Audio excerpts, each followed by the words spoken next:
Assalamualaikum warahmatullahi wabarakatuh. Innal hamdalillah nahmaduhu wa nasta'inuhu wa nastaghfiruh wa na'udzu billahi min shururi anfusina wa min sayyiati a'malina may yahdihillahu fala mudhillalah wa may yudlilhu fala hadiyalah. Asyhadu an la ilaha illallah wahdahu la syarikalah wa asyhadu anna Muhammadan abduhu wa rasuluh la nabiyya wa la rasula ba'dah. Allahumma salli wa sallim wa barik ala hadha nabiyil karim wa ala alihi wa sahbihi ajma'in amma ba'd. Qala Allah ta'ala fil Qur'anil Karim, A'udzu billahi minasyaitonir rajim. Ya ayyuhalladzina amanu taqullaha haqqa tuqatih wa la tamutunna illa wa antum muslimun. Fa in astaqal hadisi kitabullah wa khairul hadi hadi Muhammadin sallallahu alaihi wasallam wa syarrul umuri muhtasatuha wa kullu muhtasatin bid'ah wa kullu bid'atin dhalalah wa kullu dhalalatin finnar. Ma'asyiral muslimin, jamaah salat maghrib musalla Miftahul Jannah Batola, Kalimantan Selatan yang dirahmati Allah Subhanahu wa taala. Bapak-bapak, ibu-ibu hadirin wal hadirat, adik-adik yang Allah muliakan.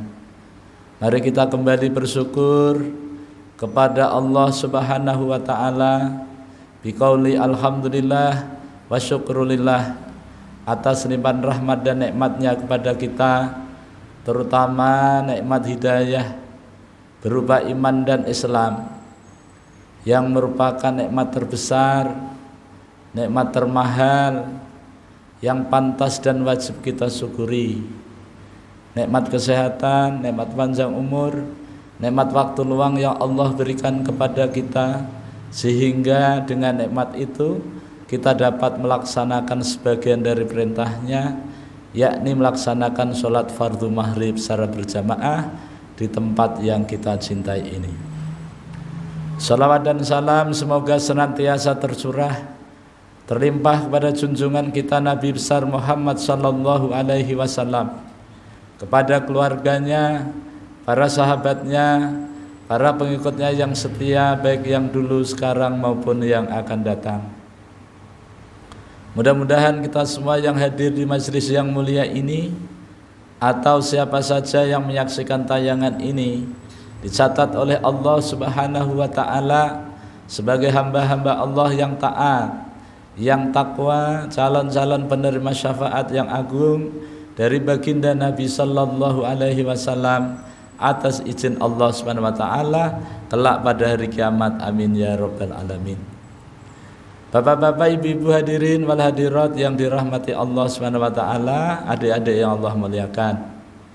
Alhamdulillah kita kembali bertemu dalam suasana kebaikan, sehat badan, afiah batin.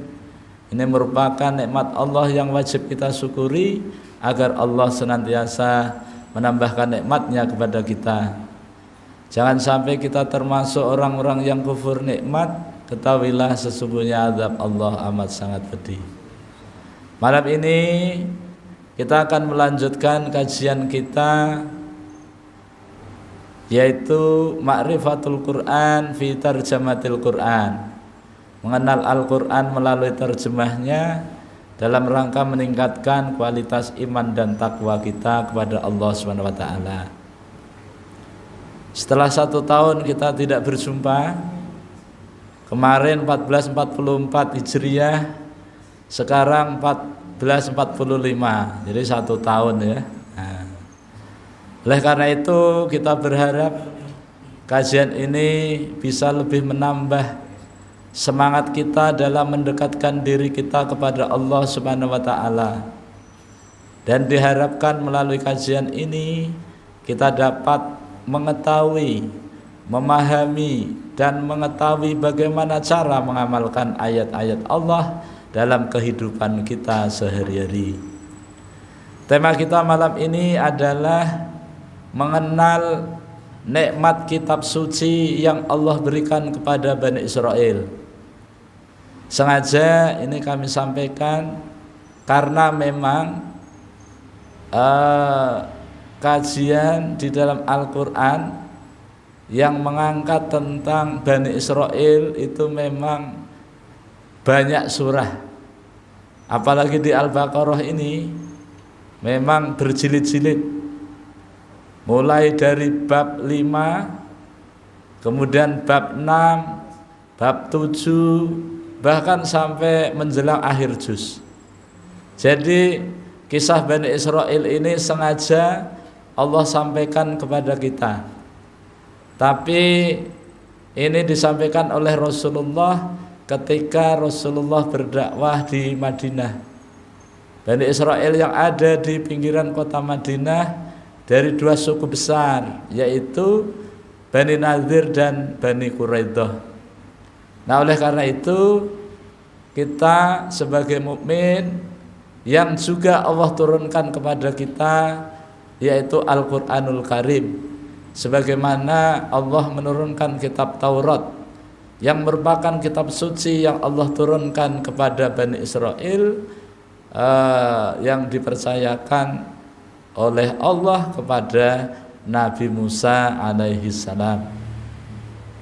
Allah Subhanahu wa ta'ala berfirman, ini kalau nggak salah kita sampai ayat 52 ya semalam.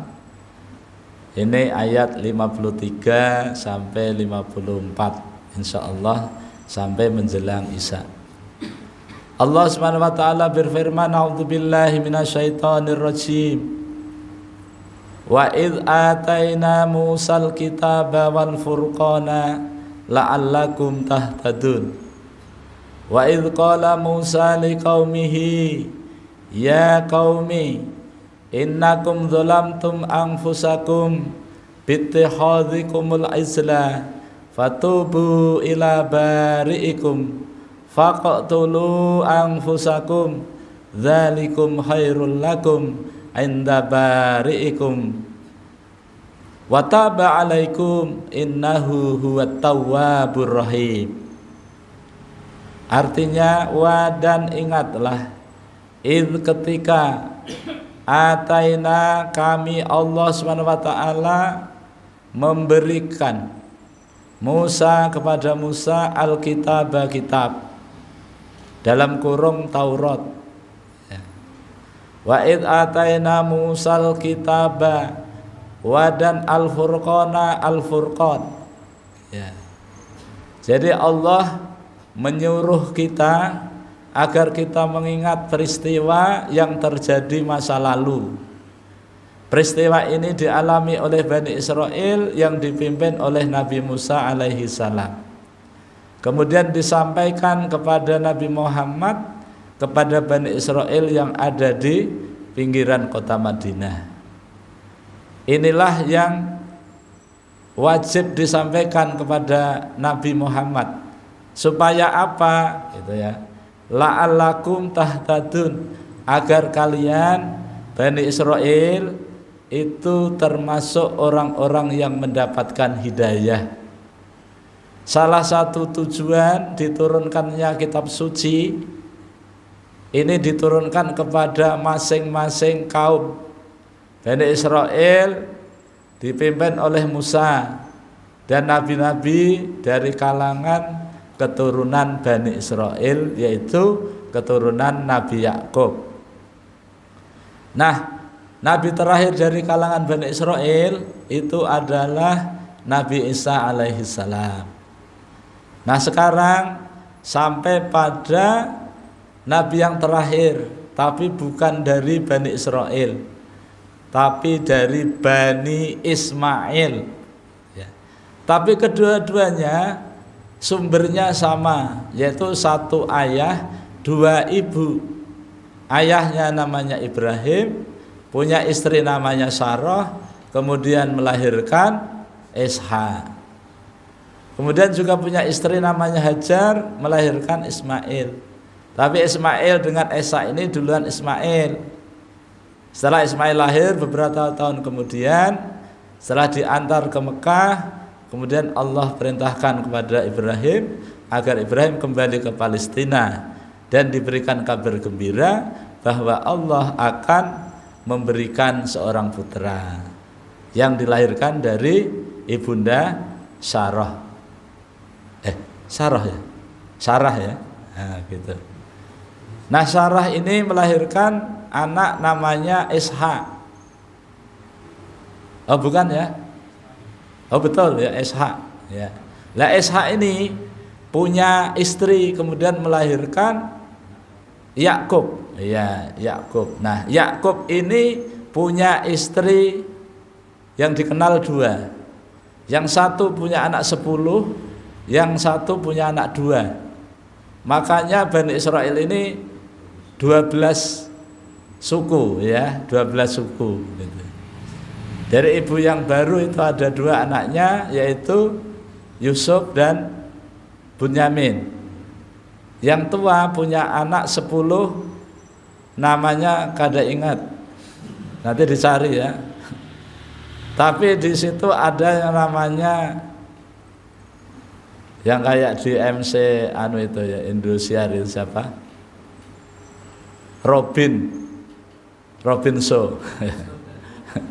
Robin ya. Nah, itu. Maka kemudian 12 anak itu merupakan keturunan dari Yakub. Yakub ini gelarnya adalah Israel. Israel itu bahasa Ibrani. Isra itu artinya hamba, il itu Allah. Jadi Israel itu bahasa Arabnya Abdullah. Makanya orang Yahudi kalau dipanggil Israel itu bangga. Kenapa? Karena hambanya Allah. Tapi kalau di Quran menyebut nama Yahudi, maka ini bukan Yahudi yang betul, tapi Yahudi yang sudah mengubah kitab suci dijadikan kitab yang tidak suci lagi, walaupun sampai akhir zaman tetap dipakai. Di mana ini beritanya? Beritanya di Al-Baqarah ayat 79. Tapi masih lama 79 ini. Jadi salah satu dari 12 muridnya Nabi Musa menurun ke Nabi Isa, itu ada yang mbalelo, ada yang mengkhianati gurunya. Itu ya. Salah satu bentuk pengkhianatan dari Taurat itu, di sana ada yang namanya Raja Paulus. Raja Paulus ini satu di antara 12 muridnya Nabi Musa. Nah, kemudian nama-nama itu kemudian dimasukkan ke dalam kitab suci mereka, termasuk Injil. Nah, yang Paulus itu pengkhianatannya adalah menulis dengan tangannya, kemudian mereka mengatakan kepada teman-temannya bahwa ini adalah dari sisi Tuhan. Mereka percaya karena yang mengatakan kan pimpinan. Makanya dengan pimpinan itu mesti percaya, walaupun pimpinannya itu tidak tentu benar. Termasuk Mr. Paulus ini gitu. Mr. Paulus ini tidak benar karena Al-Quran yang mengatakan, kalau yang sana ya benar gitu. Kemudian kalau Nabi Isa dari 12 murid yang setia itu juga ada satu yang berkhianat, yaitu ingin membunuh nabinya. Salah satu kebiasaan buruk dari Bani Israel adalah suka membunuh para nabi mereka dan mendustakan ayat-ayat Allah. Jadi kalau sekarang ada orang yang membunuh nabi sudah nggak ada, membunuh pewaris nabi, para ulama, para kiai, para ustadz, ya, itu sepupunya, itu mungkin ya, sepupunya. Ya. Dan mendustakan. Jadi kitab suci mereka didustakan. Itu. Makanya kemudian yang namanya Yudas, ya, Yudas Iskariot itu mengkhianati. Maka kemudian Allah tunjukkan kekuasaannya kepada dunia, maka Nabi Isa diangkat Allah ke langit. Kemudian yang berkhianat tadi Allah serupakan dengan Nabi Musa, sehingga orang yang membunuh dengan cara disalib itu adalah Yudasnya, gitu ya. Ini menurut keterangan dari guru saya waktu sekolah di SD. Nah, jadi mudah-mudahan ini menjadi referensi gitu ya. Bapak Ibu yang hadirin wal hadirat yang dirahmati Allah, adik-adik yang Allah muliakan, kita kembali ke ayat tadi ya. Allah menyuruh kita untuk mengingat peristiwa. Nah, peristiwa ini apa? Peristiwa yang penting adalah peristiwa ketika Nabi Musa diberikan kitab Taurat dan Al-Furqan. Jadi kalau kita lihat dari kalimatnya, itu seakan-akan antara Alkitab dengan Al-Furqan ini berbeda. Ya, karena memang banyak ulama yang berbeda pendapatnya. Ya. Satu pihak bahwa Alkitab dan Al-Furqan ini satu kesatuan, tidak bisa dipisahkan. Ya, antara Taurat dengan Al-Furqan itu satu kesatuan. Nah, alasannya kalau satu kesatuan ini, kalau Alkitab Taurat itu fungsinya adalah sebagai Al-Furqan, sebagai pembeda. Ya. Pembeda antara yang hak dengan yang batil. Makanya kalau sekarang ini masih ada Taurat yang asli, niscaya Taurat yang asli itu akan berbicara seperti Al-Quran. Karena Al-Quran juga nama lainnya adalah Al-Furqan, ya kan? Al-Baqarah 185. Syahrul Ramadan alladzi unzila fihil Qur'an hudal linnasi wa bayyinati minal huda wal furqan. Itu ya. Jadi Allah menurunkan Al-Qur'an di bulan Ramadan itu sebagai petunjuk bagi manusia secara umum, sebagai penjelas, sebagai bukti dan juga pembeda antara yang hak dengan yang batil.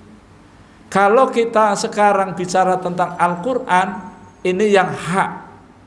Yang batil yang mana? Kitab yang dianggap suci tetapi bukan Al-Quran, maka itu disebut al-batil dari sisi kitabnya. Kalau dari sisi amalannya, al-haq adalah amalan yang dipraktekkan oleh umat manusia berdasarkan Quran dan sunnah nabinya.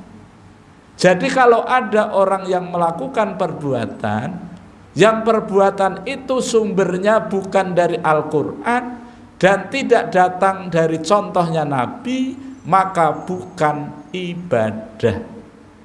Namanya apa? Al-bid'atun, namanya bid'ah. Kenapa? Karena Allah tidak menyuruh, Nabi tidak mencontohkan. Tuh. Jadi yang pas adalah melakukan aktivitas berdasarkan Al-Quran. Nah gitu. Makanya pantas ini kita jadikan sebagai tema, yaitu mengenal nikmat Allah berupa kitab suci yang Allah berikan kepada Bani Israel. Apa tujuannya? Tujuannya agar Bani Israel mendapatkan hidayah. Nah ini dari kalau pendapat ulama antara Al-Quran, Alkitab dengan Al-Furqan itu satu kesatuan. Tapi kalau dipisahkan, alasannya apa? Karena ada Alkitab, terus ada jeda, ada huruf kolom 13 wa al-atfu, baru al-furqan, berarti sendiri-sendiri gitu ya. Nah, secara bahasa terpisah, tetapi secara pengertiannya adalah satu. Kalau dipisah misalnya Alkitab sebagai panduan dalam hidupnya oleh umat manusia sesuai dengan generasi atau masa itu ya. Kemudian kalau Al-Furqan ini adalah merupakan mukjizat yang Allah berikan kepada para nabi dan rasul, khususnya ulul azmi. Dan Nabi Musa dalam hal ini termasuk salah satu di antara ulul azmi tersebut. Kenapa? Karena Nabi Musa termasuk rasul yang sabarnya berlebihan. Ya, tapi masih kalah dengan sabarnya Nabi Muhammad. Nabi Muhammad tidak bisa dilawan dengan nabi-nabi yang lain. Artinya apa? Artinya bahwa Nabi Muhammad itu sempurna. Nah, kemudian walaupun ini ayat ditujukan kepada Bani Israel yang ada di Madinah, karena ini Al-Quran, maka ini juga berfungsi untuk kita. Jadi kita juga terkena ayat ini, gitu ya. Artinya apa? Kalau Bani Israel dikasih Taurat supaya mereka mendapatkan hidayah, apalagi kita dikasih Quran yang fungsinya jelas. Salah satu di antara sekian fungsi Al-Quran adalah agar kita mendapatkan hidayah, ya kan? Nah, dan wajib kita menjadikan Al-Quran itu sebagai petunjuk gitu. Nah, oleh karena itu cara mensyukuri kitab suci itu bagaimana? Kalau kita umat Islam mensyukuri Al-Quran yang merupakan kitab suci yang paling sempurna, maka yang pertama kita pelajari. Dengan mempelajari Al-Quran, maka kita termasuk orang-orang yang bersyukur. Setelah dipelajari, apanya yang dipelajari gitu ya? Kita belajar cara membacanya, kemudian kita belajar cara menerjemahkan, kita belajar cara menulis, kemudian kita belajar cara memahami, kemudian kita belajar cara menghafal, kemudian kita belajar cara mengamalkan. Nah, kalau kita sudah sampai pada puncaknya, yaitu mengamalkan Al-Quran dalam kehidupan kita sehari-hari, berarti kita telah mensyukuri nikmat kitab suci. Ini walaupun ayat ini ditujukan kepada Bani Israel, karena ini Al-Quran merupakan petunjuk bagi kita, maka kita juga lebih berhak untuk mensyukuri nikmat kitab suci yang Allah turunkan kepada Rasulullah. Kemudian Al-Quran juga merupakan mukjizat yang luar biasa. Rasulullah wafat, mukjizatnya ditinggalkan untuk kita semua. Beda Pak dengan nabi-nabi yang lain. Misalnya Nabi Ibrahim wafat, mukjizatnya tidak terbakar ketika dibakar. Sekarang ada orang mau ikut-ikutan mengamalkan ya narukuni bardan wasalaman ala Ibrahim gitu. Itu hanya untuk Nabi Ibrahim. Tetapi kalau kita mengamalkan dengan cara membaca, maka dapat pahala. Tapi kalau kita cara mengamalkannya dengan perbuatan, kemudian membaca ayat itu, kemudian orang dibakar, ya gosong. Iya. Nah ini beda, zamannya beda. Ibrahim wafat, ya ikut wafat. Nabi Nuh juga punya mukjizat. Mukjizatnya adalah kapal sebagai bukti kebenaran diutusnya Nabi Nuh. Maka kemudian Nabi Nuhnya wafat, kapalnya masih ada, tapi fungsinya tidak seperti dulu. Ya. Nabi Musa punya mukjizat tongkat, salah satunya. Nabi Musanya wafat, tongkatnya masih ada, tapi fungsinya tidak ada lagi. Tongkatnya sih banyak, tapi daya gunanya pukulkan Sungai Barito blek langsung jadi tanah, jadi jalan, sudah nggak bisa itu. Nabi Isa punya mukjizat, bisa menyembuhkan orang yang sakit buta, bisa menghidupkan orang yang mati, bisa membuat burung dari tanah kemudian ditiup jadi burung beneran. Nabi Isanya diangkat oleh Allah ke langit, mukjizatnya ikut serta dan umatnya tidak ada yang mewarisi. Tapi beda dengan Rasulullah, diberikan mukjizat terbesar berupa Al-Quran, kemudian Rasulullahnya wafat, mukjizatnya ditinggal. Kegunaan dan kualitasnya tidak berbeda. Dari sisi tulisannya tidak ada perbedaan. Yang beda cuma titiknya. Kalau zaman Nabi Quran diturunkan itu nggak ada titik, nggak ada harokat. Tapi setelah beberapa abad kemudian, maka Al-Quran yang tadi kitabnya gundul, tidak ada barisnya, dikasih titik, dikasih baris, sehingga kita bisa membaca dengan mudah. Coba kalau Qurannya masih seperti zaman sahabat aja ya, itu kita nggak akan bisa baca. Kenapa? Nggak ada titik antara ba, ta, sa, nggak ada titiknya sama sekali. Untuk membedakannya itu gimana? Misalnya jim, ha, ho itu sama, oh nggak ada titik. Dal, zal sama, ya. Sod, dot nggak ada titik, to, do nggak ada titik, ain, wen nggak ada titik, ya nggak ada titik, fa dengan wa nggak ada. Maka kemudian ada upaya supaya dikasih titik. Namun demikian, kalau misalnya baris dari Quran itu dihilangkan, maka kita tetap bisa membacanya karena ada ilmunya, namanya ilmu alat membaca. Nah kemudian dari Al-Quran yang merupakan mukjizat terbesar ditinggalkan kepada kita, ya. Janji-janji yang ada di dalam Al-Quran tidak berubah.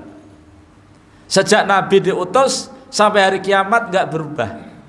Misalnya ada pernyataan innalladzina amanu wa amilu sholihati ulaika hum khairul bariyah.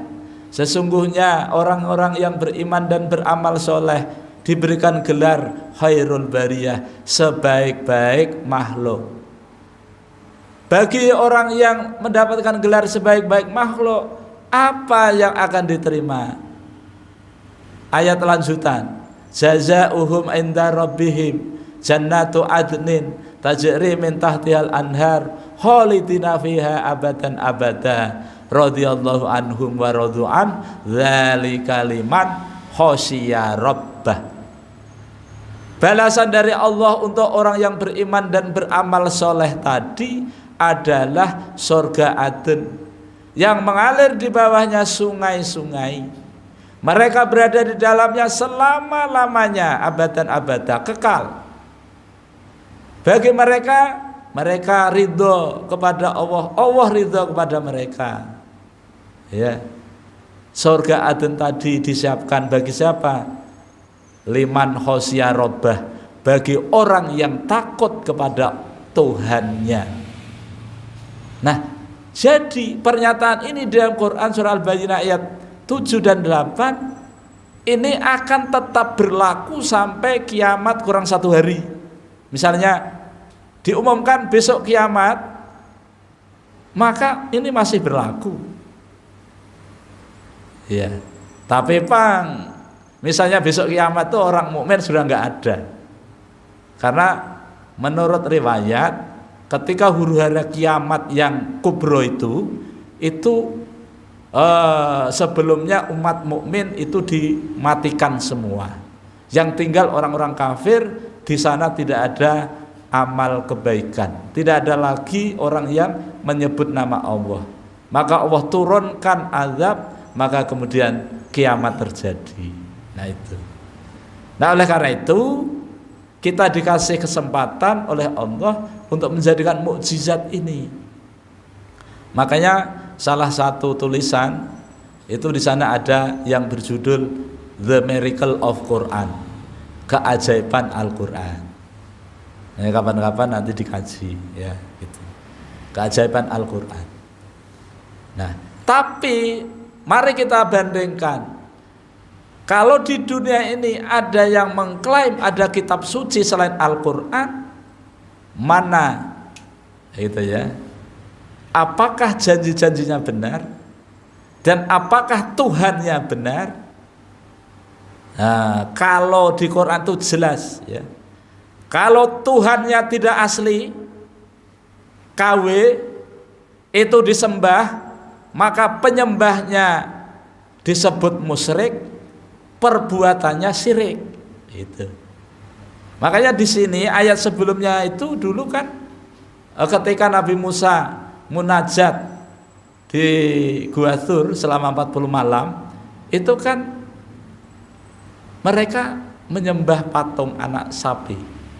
Ini nanti disebutkan lagi nih di ayat 54, ya kan? Dan ingatlah ketika Musa berkata kepada kaumnya, gitu. Ya wahai kaumku, kamu benar-benar telah menganiaya dirimu sendiri dengan menjadikan patung anak sapi sebagai sembahan. Nah gitu. Maka fatubu ila bari'ikum, maka bertobatlah kamu kepada bari'ikum, pencipta kamu. Faqtulu anfusakum, bentuk tobatnya itu adalah membunuh dirimu sendiri. Nah gitu. Dzalikum khairul lakum, yang demikian itu lebih baik bagimu. Bagi kamu di sisi pencipta kalian. Ya. Fataba alaikum, dan dia Allah SWT menerima tobat kalian. Kenapa? Innahu dia ghafurun, maha penerima taubat, at-tawwabun, penerima taubat, rahimun, maha penyayang. Nah gitu. Nah, ketika Musa berkata kepada kaumnya, kalimat yang keluar dari lisannya Nabi Musa dengan kalimat ya qaumi, wahai kaumku. Ini mengandung pelajaran. Apabila kita punya anak, punya saudara yang balelo, mecel, ngalih diatur, jangan sampai kita mengeluarkan kalimat-kalimat yang tidak baik, karena itu akan menjadi doa. Tetaplah panggil dengan kalimat yang indah. Wahai anakku yang tercinta, ayah ibu senang kalau kamu tidak melakukan ini. Misalnya begitu.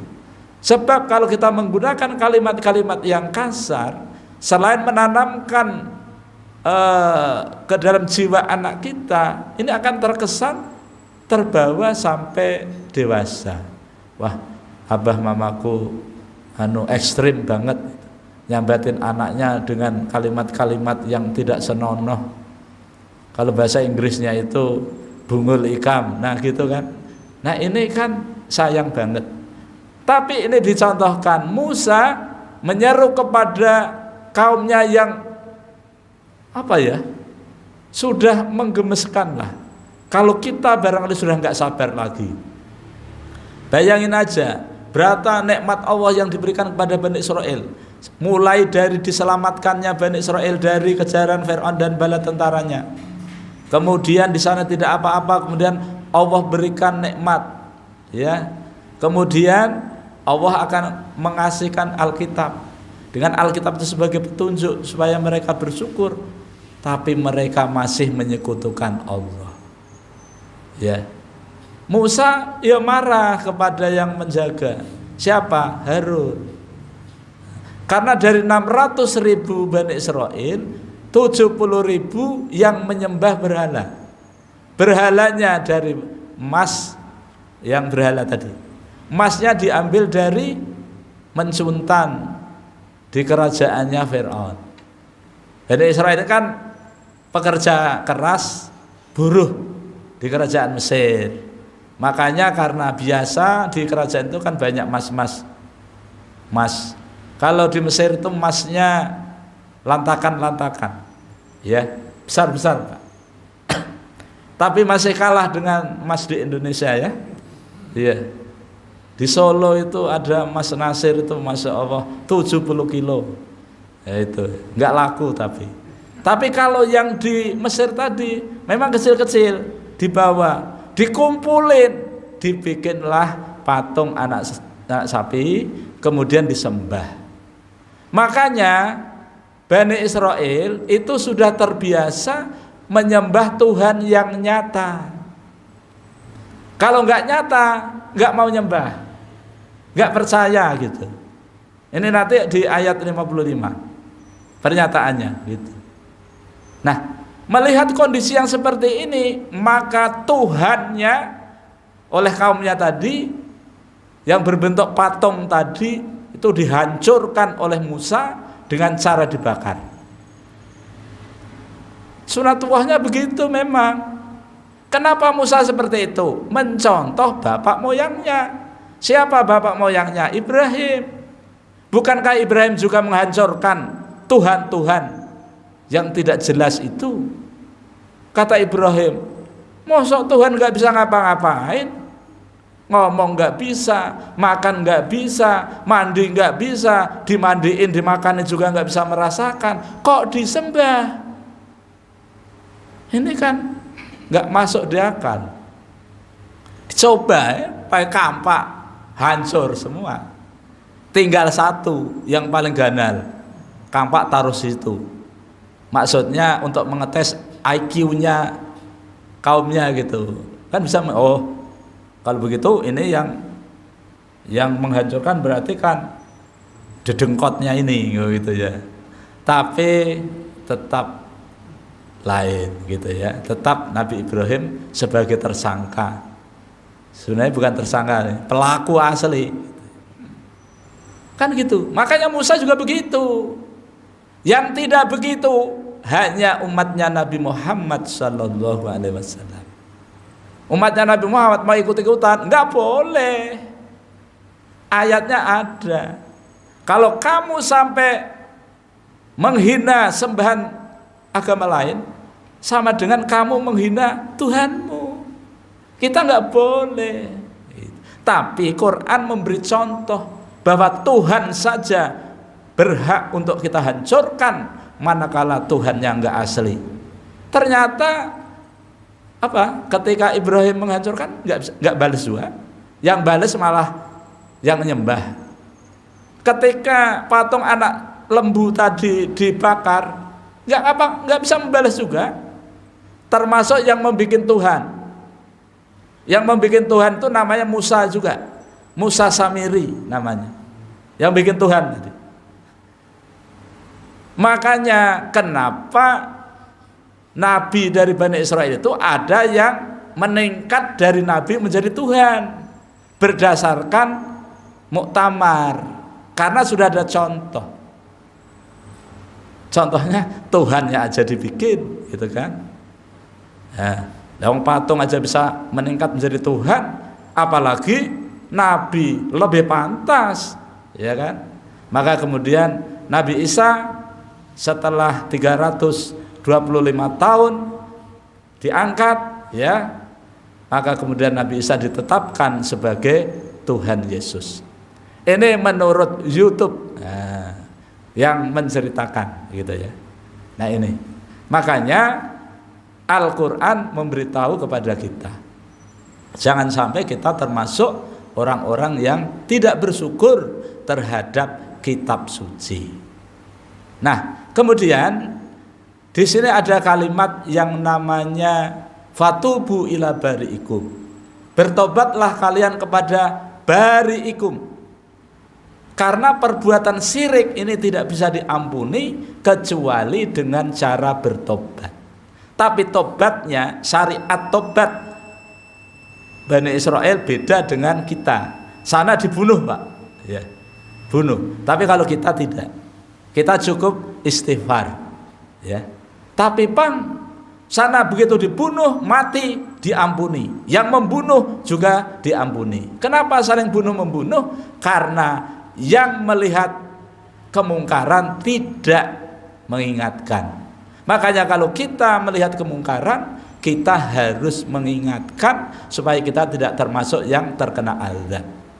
Nah, oleh karena itu ini perlu kita pahami bersama. Insya Allah pada pertemuan yang akan datang akan kita lanjutkan masih pada ayat 54 penghujung gitu ya.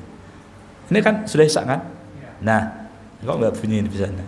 Bapak Ibu hadirin hadirat yang dirahmati Allah SWT, demikian kajian yang dapat ulun sampaikan. Mudah-mudahan Allah SWT senantiasa merahmati dan meridhoi kita semua. Ulun mohon maaf pasti banyak kelirunya, banyak salahnya dalam mendampingi kajian ini. Mari kita tutup pertemuan dengan baca hamdalah dan doa kafaratul majlis. Alhamdulillahirabbil alamin. Subhanakallahumma wa bihamdika asyhadu an la ilaha illa anta astaghfiruka wa atubu ilaik wal afu minkum. Wassalamualaikum warahmatullahi wabarakatuh.